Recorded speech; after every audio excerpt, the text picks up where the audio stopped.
یہودی بیٹا جو یتیم تھا، اس کا باپ کا سایہ، اس کا باپ اس کی بیٹے کا سایہ سر سے اجل ہو گیا. اب اس کی ماں بیوہ ہو گئی. ماں کے جسم کے اوپر ایک ہی لباس تھا اور وہی لباس وہ بھی پھٹی ہوئی لباس ہے. اللہ اکبر. جدھر بھی ڈھک رہا ہے بچے اپنی ماں کو دیکھتا ہے، آنکھ سے آنسو آتا ہے. یہ رونے کا مقام ہے. وہ اپنی ماں کو دیکھ کر کے بیٹے نے سوچا میں کیوں نہ اپنی چاچا کی دربار پر جاؤں اور اپنے چاچا سے کہوں چاچا جان میری ماں کے اوپر ایک ہی لباس ہے، میری ماں کے اوپر ایک ہی لباس ہے، وہ بھی پھٹی ہوئی لباس ہے. جدھر رکھتا ہے ادھر ہی جسم نظر آتا ہے. ہائے ہائے اللہ اکبر. اس بچے کے اوپر کی جذبہ دیکھو، ماں کا درد کیا ہوتا ہے. اس بچے کا رتبہ دیکھو. اس بچے نے چچے کے دربار پر گیا اور چچے سے بولا چچا جان مجھے ایک کپڑے کی ضرورت ہے، میری ماں بے لباس بیٹھی ہے، میری ماں کو بھی کپڑے کی ضرورت ہے. چچا جان نے جب اس بھتیجے کے ساتھ وہ سلوک کیا، وہ انداز کیا، اس کے ساتھ وہ سلوک کیا، ایسا اس کے ساتھ ایسا برتاؤ کیا، رونے کا مقام ہے. بچے کو اس طریقے سے دھکا دیا اور بچے روتے ہوئے اس راستے سے جا ہی رہا تھا کہ راستے میں ایک شخص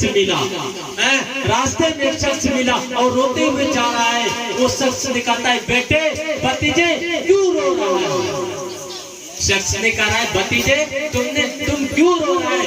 بچے نے جو جواب دیا، جب وہ اپنی دل کا داستان سنایا، بچے روتے ہوئے داستان سناتے ہوئے آنکھ سے آنسو بہاتے ہوئے اور اس طرح تڑپ کے روتے ہوئے بتایا یہاں تک کہ وہ شخص بھی رو پڑا.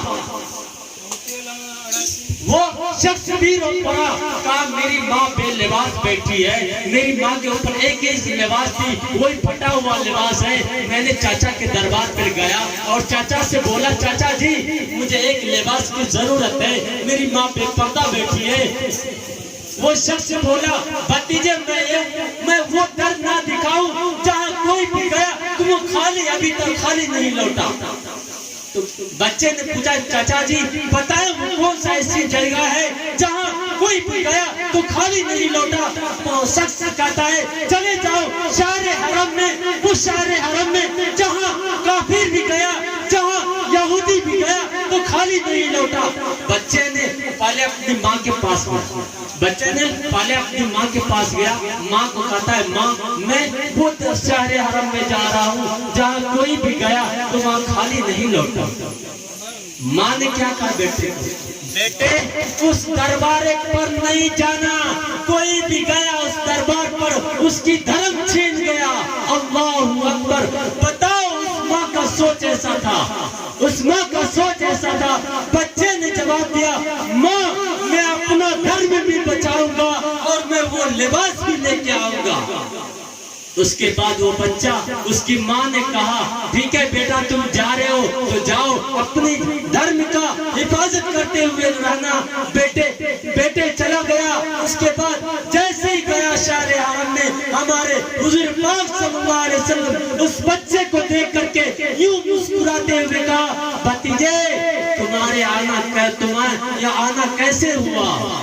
تو بچے نے روتے ہوئے دل کا داستان سنایا.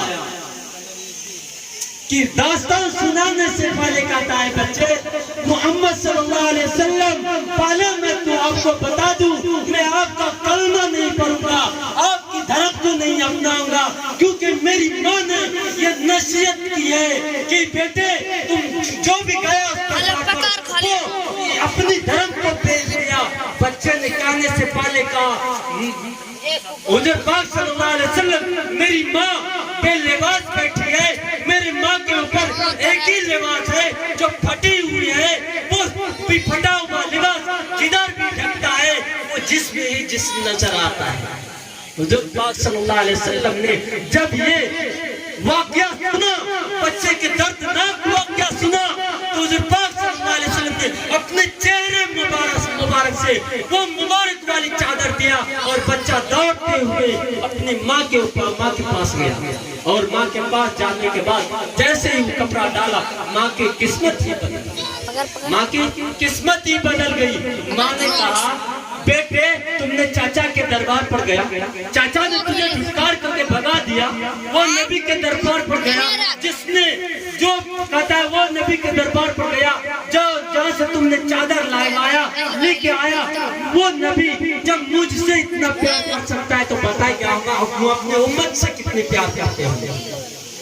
محترم بزرگوں دوستوں, کہنے کا اصل مقصد یہی ہے, جو بھی تقریر بیان سنیں اصل مقصد ہے زندگی میں لانا اور عمل کرنا.